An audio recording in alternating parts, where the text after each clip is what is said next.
उकाबीरू जब बेदार होती है जवानों में, नज़र आती है उसको अपनी मंजिल आसमानों में। नहीं हो नाउमीदी ज़वाल इल्म व इरफा है, उम्मीद मर्द मोमिन है खुदा के राजदानों में। Hello and welcome back to ASM classes.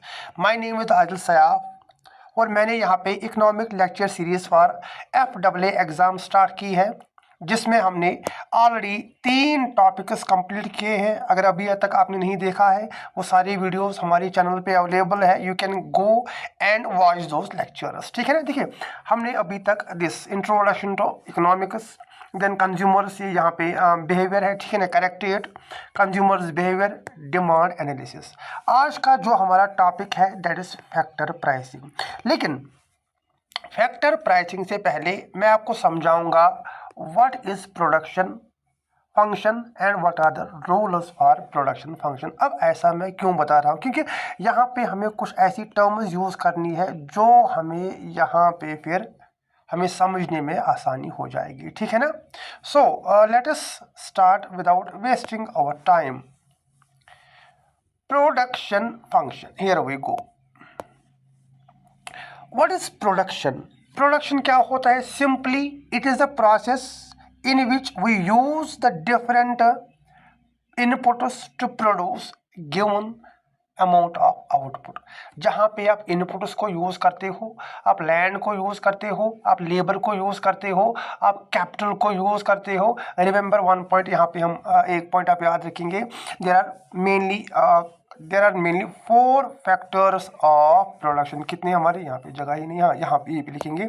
There are 4 factors of, primarily economics में कितने हैं? 4 फैक्टर्स ऑफ प्रोडक्शन है। एक होता है हमारे पास लैंड, दूसरा होता है हमारे पास लेबर, तीसरा होता है हमारे पास capital and fourth is entrepreneur, NEUR, ठीक है ना। ये हमारे पास प्राइमरी फैक्टर्स होते हैं। जब हम लैंड यूज़ करते हैं एज ए बिजनेसमैन, हम लैंड को क्या देते हैं? हम लैंड को रेंट एज रिवार्ड देते हैं। ये एग्जाम में आ सकता है। लैंड का जो रिवार्ड है वो क्या है? उसकी जो फैक्टर प्राइसिंग है। What is factor pricing? Factor pricing ये होती है जिसमें आप जो हमारे फैक्टर्स ऑफ प्रोडक्शन है उनको रिवार्ड करते हो on the basis of their quality. अब लैंड को जो हम पैसे देते हैं दैट इज वो हमारा रेंट होता है। लेबर को क्या देते हैं हम? लेबर को हम वेजेस देते हैं। जो हमारा कैपिटल है, कैपिटल हमारा लोन यहाँ पे आएगा, कैपिटल को हम इंटरेस्ट देते हैं। और जो एंटरप्रेन्योर होता है, जो बिजनेसमैन होता है, ही गेट्स द प्रॉफिट, ठीक है ना। Remember there are 4 factors of production: land, labour, capital and entrepreneur. we will switch back to our topic। हम ये बता रहे हैं कि the production is a process in which we use different factors of production। जो मैंने अभी आपको बताया, land, labour, capital and entrepreneur, किस लिए हम यूज़ करते हैं? टू प्रोड्यूस वेरियस क्वांटिटीज या to produce a given amount of output. ये होता है हमारा production function is a process combining various input, जहाँ पे आप इनको यूज़ कर रहे हो टू प्रोड्यूस आउटपुट, गुड्स और सर्विसेज फॉर द कंजप्शन, ठीक है ना। Production is the transformation. आप यहाँ पे क्या कर रहे हो? You are transforming the inputs into output. आप लेबर का यूज़ कर रहे हो, आप कैपिटल का यूज़ कर रहे हो, किस लिए? ताकि हमारे पास कोई आउटपुट निकल के आ जाए। Then what is production function? Production function क्या होती है? ये हमारी होती है functional relationship between the factors of production. इनके बीच में क्या रिलेशन है? देखिए, लैंड तभी तक हम इसको यूटिलाइज कर सकते हैं जब हमारे पास लेबर होगा। अगर लेबर ही नहीं होगा तो हम लैंड को यूटिलाइज यूज़ नहीं कर पाएंगे। फिर लैंड और लेबर दोनों को हम कब यूज़ कर सकते हैं? जब हमारे पास पैसा आएगा, क्योंकि without money you can not start the production process. और जो हमारा एंटरप्रेन्योर होता है वो तभी काम करेगा जब उसके पास पैसे आ जाएंगे, ठीक है। That is how these are all interconnected. इसको क्या बोला जाता है? Production function. क्या है प्रोडक्शन फंक्शन? ये functional relationship between the quantity of a good producer and the factors of production. अब फैक्टर्स ऑफ प्रोडक्शन में कौन कौन सा है हमारे पास? ये हमने अभी बताया। फैक्टर्स ऑफ प्रोडक्शन में हमारे पास लैंड है, लेबर है, कैपिटल है एंड वी हैव एंटरप्रेन्योरशिप। समझ में आया what is production? What is production function? Production function, functional relationship between the different factors of production, between the factors of production and the units of output producer. आप कितना वहाँ पे output use कर रहे हो। इनपुट्स, याद रखोगे आप, इनपुट्स एंड आउटपुट्स के बीच में क्या रिलेशन है, दैट इज, क्योंकि जितना आप लैंड एंड लेबर को यूज करोगे उतनी ज़्यादा हमारी क्या होगी, उतनी ज़्यादा हमारी प्रोडक्टिविटी बढ़ेगी। जितना कम इनको आप यूज करोगे उतनी हमारी प्रोडक्टिविटी डिक्रीज हो जाएगी, ठीक है ना। Then we have types of factors of production. देखिए ये मैं आपको थोड़ा सा ऐसे समझाऊंगा। हाँ, यहाँ पे हमारे दो आ जाएंगे। Types of factors of types of production function. We have two different types of production. एक हमारे पास आ जाती है शॉर्ट रन प्रोडक्शन फंक्शन, दूसरा हमारे पास आ जाता है long run production function. In the short run production function, production can be increased, जो हमारी प्रोडक्शन है that can be increased by changing only the level of variable inputs. अब variable inputs क्या होते हैं और फिक्स्ड इनपुट्स क्या होते हैं, पहले हम इसको समझने की कोशिश करेंगे। देखिए बेटा, जो हमारे, एक सेकंड ठहरिए, जो हमारे पास इनपुट्स होते हैं ये दो तरीकों के होते हैं। कितने तरीकों के होते हैं? दो। एक होता है हमारे पास वेरिएबल। वेरिएबल कौन सा होता है? वेरिएबल जो जल्दी चेंज हो जाए। दूसरा हमारे पास क्या होता है? दूसरा हमारे पास नॉट द लैंड, दूसरा हमारे पास होता है फिक्स्ड। फिक्स्ड क्या होता है? जिसकी क्वांटिटी अब बहुत जल्दी in short span of period में उसको चेंज नहीं कर पाओगे। अब वेरिएबल में क्या होता है? वेरिएबल में हमारे पास लेबर आ जाता है। अगर आपको अपनी फैक्ट्री में लेबर की ज़रूरत है, आप एक फ़ोन कर सकते हो और 10 लेबर आ सकते हैं, ठीक है ना। दैट इज़ वेरिएबल, जो आप क्या कर सकते हो, जो आप इजीली चेंज कर सकते हो। एंड फिक्स्ड को आप इजीली चेंज नहीं कर सकते हो। अब फिक्स्ड में हमारा क्या आ जाएगा? फिक्स्ड में हमारे पास लेट अस सपोज यहाँ पे लैंड आएगा।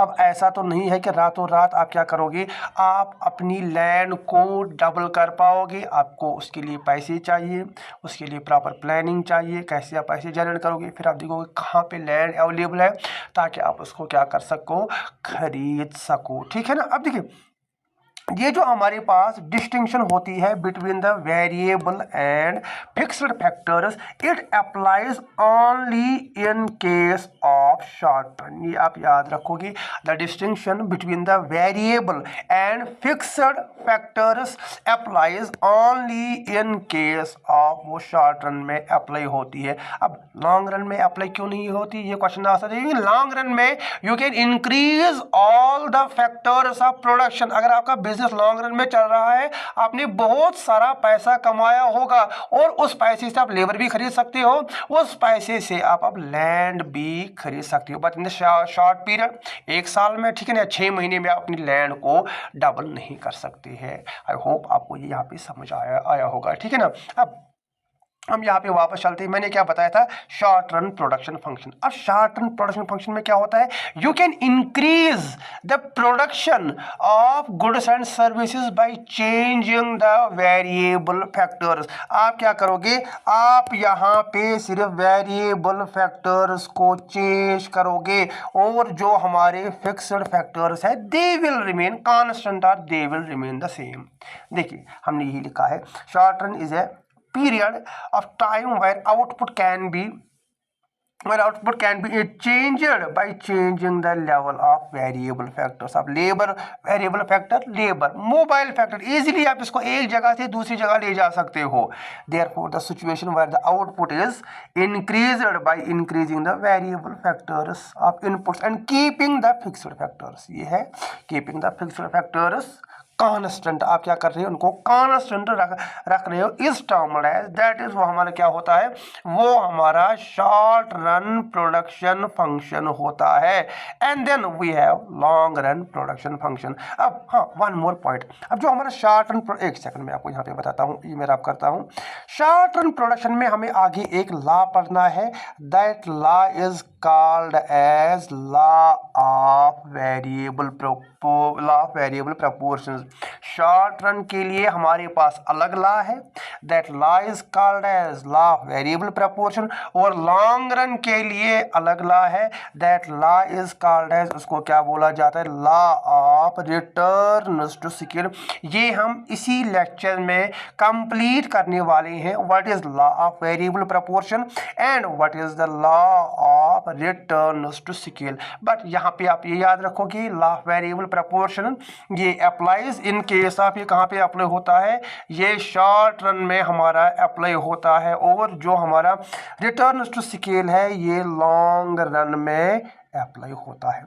नाउ अब आप सोच के थोड़ा सा बताओ, what is long run production function, जिसमें क्या हो सकता है, you can increase the output by increasing all the factors of production. फिर से आप मेरे साथ रिपीट करेंगे, लॉन्ग रन में क्या होता है, in the long run you can, a producer can increase the units of output by increasing और by changing all the factors of production. How many factors of production we have, 4 factors of production, land, labour, capital and entrepreneur. ठीक है ना।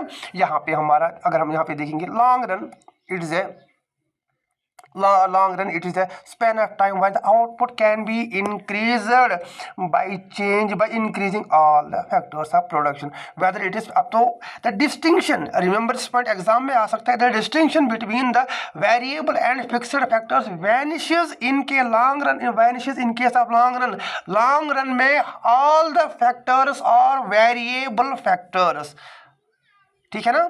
Then fixed factor like land, हमारे पास fixed capital, ये fixed factor है। Then capital fixed factor है, plant हमारे पास मशीनरी, और वेरिएबल जो हमारे पास लेबर है। Therefore the situation where the output is increased by increased all the input simultaneously and in the same proportion is termed as long run production function. This relationship is explained with the help of law of returns to scale. I hope आपको ये समझ आ गया होगा। I will move forward. Then उसके बाद हमारे पास क्या आ जाता है, कंसेप्ट ऑफ प्रोडक्ट। अब हमने अभी तक देखा what is production, what is production function, what is short run production function, what is long run production function, what are the variable factors, ये भी मैंने आपको दिखाया, and what are the fixed factors, ये सारा हमने क्लियर किया। Then उसके बाद हमारे पास कंसेप्ट निकल के आ जाता है प्रोडक्ट का। अब प्रोडक्ट क्या होता है, जो भी आप या जो भी एक प्रोड्यूसर प्रोड्यूस करता है, that is simply the product. Let us suppose कोई क्लॉथ मैन्युफैक्चर कर रहा है, उसके लिए क्लॉथ क्या है, वही प्रोडक्ट है। या कोई क्या कर रहा है, कोई ये चेयर बना रहा है, चेयर उसके लिए क्या है, चेयर उसके लिए एक प्रोडक्ट है।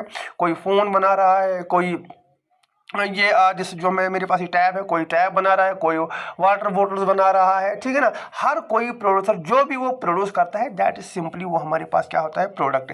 It refers to the volume of goods that a company produce using the. अब कैसे आप प्रोड्यूस कर रहे हो, दैट इज लाइक अब सेल्फ एक्सप्लेनेटरी है। आई होप आपको ये समझ आया होगा।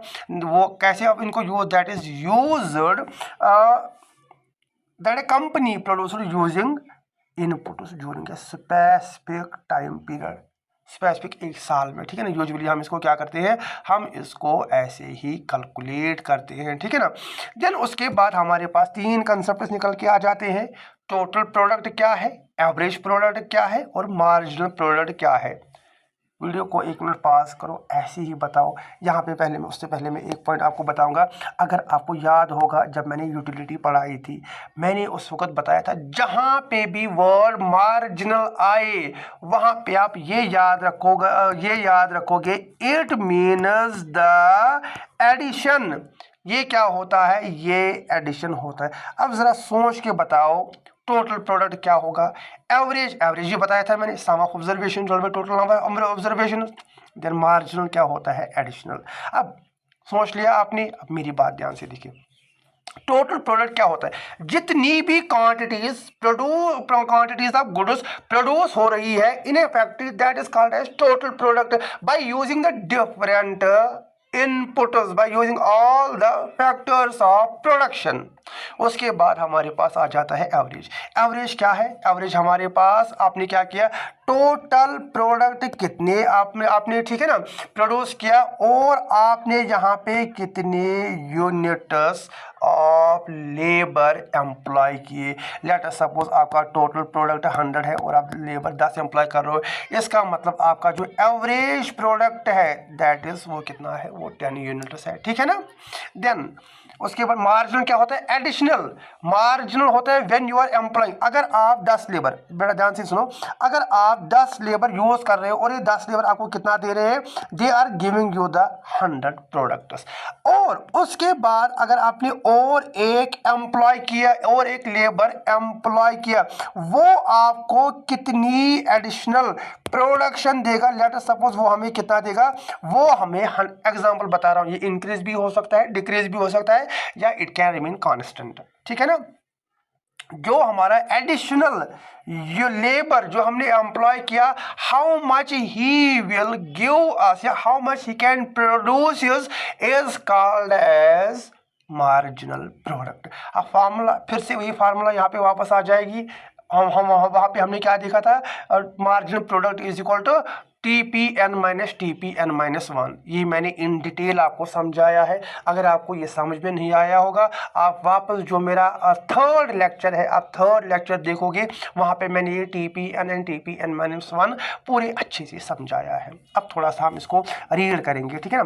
देखिए टोटल प्रोडक्ट क्या होता है, hold a second. Total product refers to total quantities of goods that a firm produces during a given course of time with the given number of inputs. Total product is also known as, इसको क्या बोला जाता है, total physical product, total output और total returns. Average product क्या होता है, output per unit of variable input.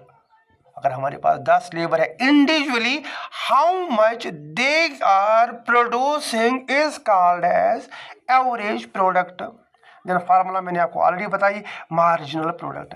Marginal product refers to the addition to the total product when one more unit of variable, remember variable इसलिए मैंने वहां पे labour बताया था, when one more unit of variable factor is employed, it calculates the extra output, कितना आपको निकला पर additional unit while keeping all other inputs. अब ऑल अदर इनपुट्स में कौन सा कांस्टेंट रहेगा, यहाँ पे हमारा लैंड जो फिक्स्ड फैक्टर है वो कांस्टेंट रहेगा। अदर्स नेम और अदर नेम्स क्या आएगा इसमें, marginal physical product, marginal product, marginal physical product और मार्जिनल रिटर्न। फार्मूला वही मैंने आपको ऑलरेडी बताई है, TPN, ये N हो गया जो एडिशनल है, और ये N हमारा जो ओरिजिनल वाला होता है, ठीक है ना। ये हम यहाँ पे याद रखेंगे। व्हाट इज प्रोडक्ट, सिंपली जो भी गुड प्रोड्यूस होता है इन ए कंपनी और in a firm in a industry is called as product. Total कितने प्रोड्यूस किए, एवरेज प्रोडक्ट कितने आप प्रोड्यूस कर रहे हैं, और पर यूनिट लेबर वो कितना प्रोड्यूस कर रहे हैं, दैट इज एवरेज प्रोडक्ट। अब जब आपके पास 10 लेबर है, अगर आप 1 मोर लेबर एम्प्लॉय कर रहे हो, how much unit of output he is producing is called as marginal product, ठीक है ना, समझ आया ये। उसके बाद हमारे पास क्या होता है, रिलेशनशिप बिटवीन। बेटा अगर आपको याद होगा मैंने वहाँ पे भी आपको रिलेशनशिप बताई थी, relationship between total utility and marginal utility. वो वीडियो एक बार ज़रूर देखो आप, वहाँ पे मैंने इन डिटेल वो बता के वही सेम पॉइंट्स यहाँ पे भी हमारे सारे तो नहीं लेकिन कंसेप्ट प्रॉपर वे में वो फॉलो होगा। देखिए अब इनकी रिलेशन हम समझने की, इसमें ये जो हमारी ये वाली रिलेशन है, मार्क दिस इम्पॉर्टेंट, अगर कोई नोट्स बना रहा है इसमें से एग्जाम में क्वेश्चन कंपलसरी आएगा ही आएगा, ठीक है ना। देन हम इसको कैसे रिलेट कर सकते हैं, जो रिलेशन है बिटवीन द, हम क्या पढ़ रहे हैं, हम यहाँ पे पढ़ रहे हैं व्हाट इज द रिलेशन, उसके बाद हम पढ़ेंगे law of variable proportion. Relationship between total product and marginal product. अब यहाँ पे पहले हम क्या करेंगे, पहले हम ले लेंगे जो फिक्स्ड फैक्टर्स है वो कांस्टेंट है, फिक्स्ड फैक्टर्स हमारे कांस्टेंट है, फिक्स्ड फैक्टर्स हमारे कांस्टेंट है, फिक्स्ड फैक्टर्स हमारे कांस्टेंट है, फिक्स्ड फैक्टर्स। अब फिक्स्ड फैक्टर्स कांस्टेंट है, ज़रा ये क्यों बताओ ये कांस्टेंट? क्योंकि यहाँ पे शॉर्ट रन प्रोडक्शन की बात हो रही है। आप लेबर को ज़्यादा बढ़ा नहीं सकते हो, उसके बाद सॉरी लेबर नहीं, लैंड को ज़्यादा नहीं बढ़ा सकते हो, but labour we can increase the labour. हम यहाँ पे क्या कर सकते हैं, हम लेबर को यहाँ पे होल्ड अ सेकंड, हम लेबर को यहाँ पे इंक्रीज कर सकते हैं, ठीक है ना। अब देखिए ये हमारा एक सेकंड, ये हमारा ये है, ठीक है ना। हम लेबर को यहाँ पे क्या कर सकते हैं, इंक्रीज कर सकते हैं। पहले 0 यूनिट्स, अगर आप 0 लेबर लगा ही नहीं रहे हो तो हमारी जो टोटल प्रोडक्ट है ऑटोमेटिकली वो कितनी होगी, वो 0 ही होगी। दूसरा, और मार्जिनल प्रोडक्ट कुछ होगा ही नहीं। देन उसके बाद आपने 1 यूनिट यहाँ पे क्या किया, लेबर को एम्प्लॉय किया, आपकी टोटल प्रोडक्शन बढ़ गई 5 यूनिट्स। और मार्जिनल प्रोडक्ट TPN, ये हमारा TPN-1 हो गया, N-1 ये कितना हो गया, ये हमारा TPN, ये हमारा TPN N-1, ये हमारा 0 है। ये कितना निकलेगा, ये 5 निकलेगा। और जब आपने दूसरा लेबर सेकंड, ये हमारे ये दूसरा लेबर आपने एम्प्लॉय किया, पहले 1 था अब 2 थे, ये कितना आपको प्रोड्यूस करके दे रहे हैं, ये हमें 13 यूनिट्स ऑफ आउटपुट प्रोड्यूस दे रहे हैं। दैट मीन्स 13 - 5 कितना हो गया, 8 units of marginal product. Accordingly जितना जितना हमारा लेबर बढ़ता जाएगा, यहाँ तक जो हमारी प्रोडक्शन है वो इंक्रीज हो रही है एट द इंक्रीजिंग रेट। उसके बाद इस वाले जो ये वाली लेवल है, इस लेवल पे ये क्या हो जाता है, इस लेवल पे ये कांस्टेंट रह जाता है। उसके बाद जो हमारी लास्ट लेवल है, यहाँ पे ये क्या हो जाता है, ये डिक्रीज हो जाता है। अब यहाँ पे हमारा सवाल ये होना चाहिए कि जितना बाय नेचर जितना आप ज़्यादा लेबर लगाओगे उतना ज़्यादा हमारा क्या होगा, आउटपुट बढ़ेगा, लेकिन ऐसा नहीं होता है। देखो लैंड हमारी क्या है, लैंड हमारी फिक्स्ड है। पहले मैं आपको एक कंसेप्ट यहाँ पे समझाऊंगा जिससे ये चीज़ें ज़्यादा क्लियर हो जाएगी।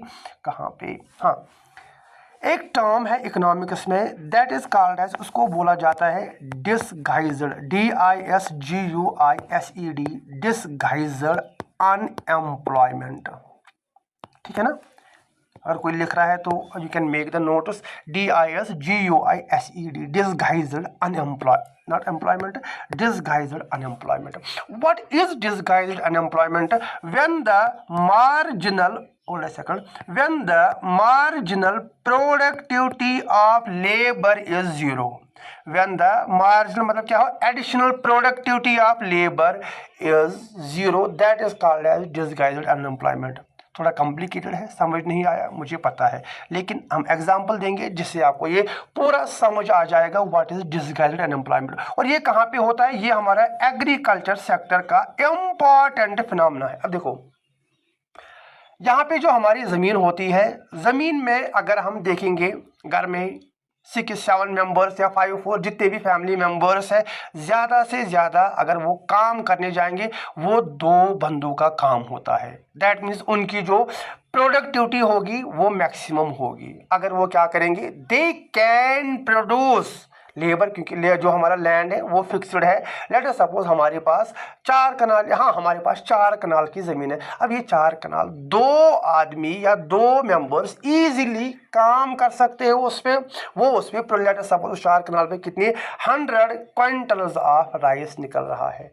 लेकिन हमारे यहाँ क्या होता है, जो बाकी घर के मेंबर्स होते हैं उनके बोला जाता है जाओ आप उसी के साथ वहीं पे बैठोगे, ठीक है ना, आप उनकी थोड़ी सी हेल्प करोगे ना, वन यथ पे गंडा कर तोत तूर ताम ठीक। एंड दैट जो आप वहाँ पे जा रहे हो बीट जमा कर रहे हो, उससे तो आपकी प्रोडक्शन बढ़ेगी नहीं। हाँ थोड़ा सा तो उनका, ठीक है ना, ये हौसला बढ़ जाएगा, उनका थोड़ा काम कम हो जाएगा, उनका जो बर्डन है वो थोड़ा काम कम हो जाएगा, लेकिन इन द रियल सेंस क्या आपकी प्रोडक्शन बढ़ गई? नहीं, हमारी प्रोडक्शन नहीं बढ़ गई। दैट इज कॉल्ड एज, उसको बोला जाता है डिसगाइज्ड अनएम्प्लॉयमेंट। जो काम 2 बंदे करे अगर वही 3 करे, तीसरे का जो आउटपुट निकलता है दैट इज वो 0 होता है, वो डिसगाइज्ड अनएम्प्लॉयमेंट होता है। ये एक सिचुएशन हो गई। अब दूसरी सिचुएशन में क्या होगा, जब आप लेबर को ज़्यादा से ज़्यादा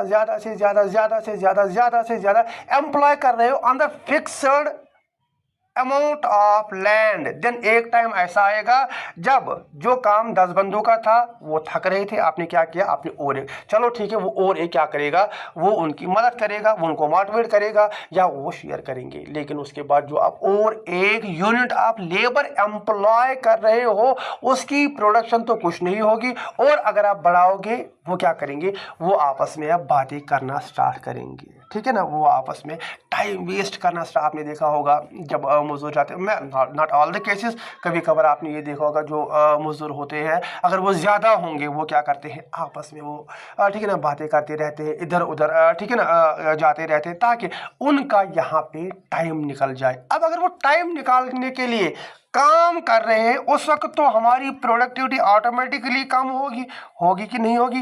पहले जब हमने क्या किया, जब हम क्या कर रहे थे 5 यूनिट्स एम्प्लॉय कर रहे थे, इतना आपका मैक्सिमम आउटपुट निकल रहा था।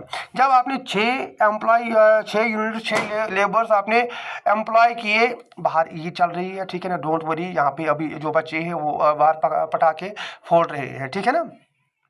यहाँ पे क्या हो रहा है, जो हमारा यहाँ पे 6th लेबर है उसकी एडिशनल मार्जिनल प्रोडक्टिविटी कितनी है बेटा, वो हमारी 0 है। अगर और एक, they will start wasting their time and at that time the total product will start decreasing. अब मार्जिनल प्रोडक्ट किससे निकलता है, टोटल प्रोडक्ट। रिलेशन हम देखेंगे, देखिए रिलेशन ये समझ आया, ये भी यहाँ पे 40 माइनस 40 0, 40 माइनस 35 इस, ये यहाँ पे आएगा हमारा -5, ये नीचे चला जाएगा। अब -5 क्यों, क्योंकि ये हमारा, मैंने आपको, अगर आपको यूटिलिटी याद होगा जब मैंने आपको बताया था, अगर मैं आपको 7वां गिलास पकड़ाऊंगा तो आपकी सेहत खराब हो सकती है। इन द सेम वे यहाँ पे उनकी प्रोडक्शन जब डिक्रीज होगी तो ये तो ऑटोमेटिकली नेगेटिव में चली जाएगी, ठीक है ना, प्रोडक्शन हमारी कम हो जाएगी। अब देखिए रिलेशन कैसी है, ऑलरेडी मैंने आपको बताया 3 स्टेज, 3 डिफरेंट पार्ट्स यहाँ पे आने वाली है। पहला केस अगर हम यहाँ पे देखेंगे, जब तक टोटल प्रोडक्टिविटी हमारी इंक्रीज हो रही थी, एट द इंक्रीजिंग रेट हमारी मार्जिनल प्रोडक्टिविटी भी इंक्रीज हो गई। पहला पॉइंट, अगर हम ग्राफ से सीखने की कोशिश करेंगे, जब तक टोटल प्रोडक्टिविटी हमारी इंक्रीज हो रही थी, marginal productivity was also increasing but at the increasing. अब टोटल प्रोडक्टिविटी फिर से बढ़ रही है but at the decreasing rate. या अगर इनको हमें समी करना है ना, लेकिन यहाँ से क्या हो रही है, यहाँ से ये इंक्रीज हो रही है but at the decreasing rate, ठीक है ना, ये दो यहाँ पे इंक्रीज हो रही है but at the decreasing rate. तो अब डिक्रीजिंग रेट कैसे, देखो 5 प्लस 8 इज 13, ये 8 यूनिट्स बढ़ गई। देन यहाँ पे कितने यूनिट्स बढ़ गए, यहाँ पे 14 यूनिट्स बढ़ गए। यहाँ पे देखो अभी ये कितना बढ़ रहा है, पहले 5 था, फिर 8 आ गया, फिर 14 आ गया, बढ़ रहा है। उसके बाद ये जो यहाँ पे क्या हो रहा है, यहाँ पे अब 27, ये कितना हो गया हमारा, ये 9 हो गए। लेकिन देखो अब कम हो रहा है, पहले 8 से पहले 5 था, 5 के बाद 8 हो गए, 3 बढ़ गए, 3 के बाद 14 यूनिट्स बढ़ गए, लेकिन फिर कम हो गया।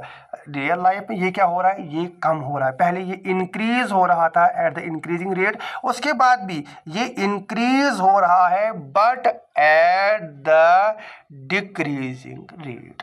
जब तक टोटल प्रोडक्ट इंक्रीज हो जाए at the increasing rate, that stage is called as, उसको क्या बोला जाता है, उसको एट दैट पॉइंट जो हमारी मार्जिनल प्रोडक्ट है वो भी इंक्रीज होगी। अब जब टोटल प्रोडक्ट स्टार्ट करेगी, ठीक है ना, increase but at the decreasing rate, that point marginal product पहले ये हाईएस्ट लेवल पे पहुंचेगी, फिर उसके बाद इसका भी स्लोप पॉजिटिव ही रहेगा, लेकिन it will start decreasing. In the second stage जब टोटल प्रोडक्ट इंक्रीज हो गया eight the increasing rate, that time first में total product increases at the increasing rate, marginal product also increases. Second, total product increases at the decreasing rate and marginal product starts decreasing. Third point, जब total product maximum point पे पहुंच जाता है, at that point जो हमारी marginal productivity है वो हमारी कहाँ पे पहुंच जाती है, marginal productivity हमारी यहाँ पे 0 पे पहुंच जाता है, ठीक है ना। Then उसके बाद जब total product starts decreasing, marginal product हमारी क्या बन जाती है, नेगेटिव। यहाँ पे जब टोटल प्रोडक्ट डिक्रीज हो गया, मार्जिनल प्रोडक्टिविटी हमारी नेगेटिव हो गई, ठीक है ना। अब हम इसको देखने की कोशिश करते हैं। The relationship between the total product and marginal product can be summarised as marginal product increases when TP increases at an increasing rate. Remember, second, marginal product start declining when TP increases at a diminishing rate. ये TP increase हो रहा है but it is यहाँ पे मैंने proper way में आपको दिखाया how it is increasing at the decreasing rate. Third, marginal product is zero when total product is, वो क्या है, maximum. Marginal product is negative जब हमारी टीपी, क्योंकि मार्जिनल प्रोडक्ट टोटल प्रोडक्ट से ही निकलेगा। अब ये नेगेटिव कब बन जाएगा, जब हमारा टोटल प्रोडक्टिव डिक्लाइन हो जाएगा। मार्जिनल प्रोडक्टिविटी, मार्जिनल प्रोडक्ट हमारा क्या बन जाता है, ये हमारा नेगेटिव बन जाता है, ठीक है ना। आई होप आपको ये समझ आया होगा what is the relationship between the total product and marginal product. उसके बाद हमारे पास अब दो लॉ बचते हैं जो मैंने आपको वहां पे बताया था। In case of short run, that is law of variable proportion, and in case of long run we will study the law of returns to scale. चलिए हम थोड़ा सा आगे बढ़ेंगे, इसको हम इसी लेक्चर में कंक्लूड करने की कोशिश करेंगे, ठीक है ना। हाँ, अब यहाँ पे हमारा लॉ ऑफ वेरिएबल प्रपोर्शन आएगा, ठीक है। होल्ड अ सेकंड, मैं देखूंगा ये कितना है हमारा लॉ ऑफ वेरिएबल प्रपोर्शन। नहीं, ये तो इस लेक्चर में, चलिए ठीक है, हम दूसरा लेक्चर लेके आएंगे ताकि आप भी बोर ना हो जाओ, ठीक है ना। अब यहाँ पे हमारी क्या आ जाएगा, यहाँ पे हम जो हमारा नेक्स्ट सेशन रहने वाला है उसमें हम पढ़ेंगे what is law of variable proportion, और हम यहाँ पढ़ेंगे what is the law of returns to scale, ठीक है ना। Take care, study hard. आपका एग्जाम बहुत ही नज़दीक आ रहा है। In the month of June you are having the FA exam. My best wishes are with you. Allah पाक आप सबको कामयाब करे।